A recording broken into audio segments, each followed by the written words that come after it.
Now we're going to review the settings that you can change on your collection page. So again, go up to the top menu and select collection pages. Just like with products, it chooses one of your collections, but these changes will apply to all collections in your store. The header and footer are included here. However, this is the header and footer that follow your customer throughout the site. So once those are set up the way you'd like them, you really don't want to make any changes to them. So let's click the collection pages for the settings that we can update.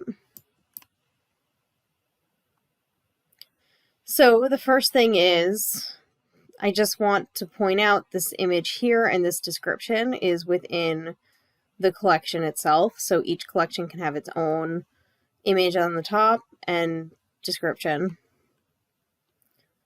One of the settings you can change in the theme is the layout. So right now we have a grid layout. I can change that to a list. And depending on what kind of product you're selling, will determine which one you choose.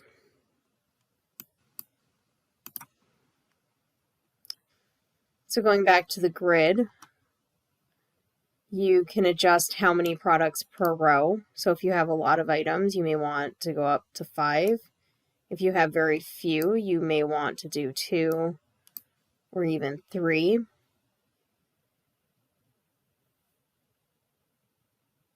And you can also select how many rows per page. So there are only 12 items total in my demo store. So I'm going to raise this up to 4 rows of 3.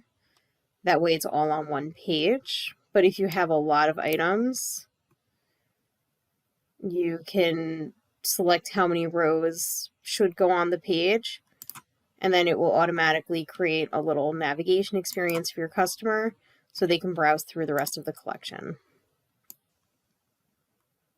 And you can go all the way up to 8 rows.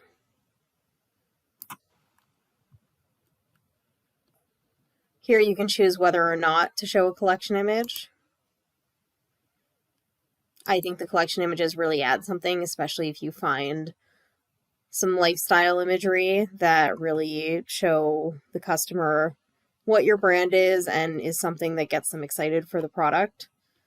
Again, we have the option whether to show product vendors or not, which you'll want if brand is important to your customer. And then I recommend to leave enable sorting and enable tag filtering. So this is the sort, so a customer can sort by best selling, alphabetically,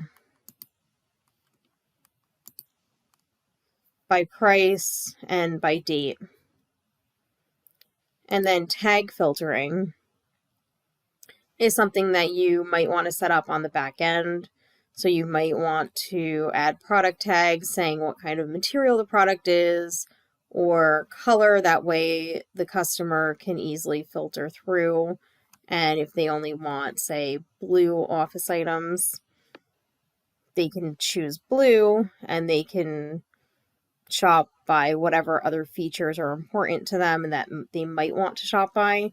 And really, it depends on how big your catalog is and what kind of items you're selling on how important that is. And that's how you set up your collection pages.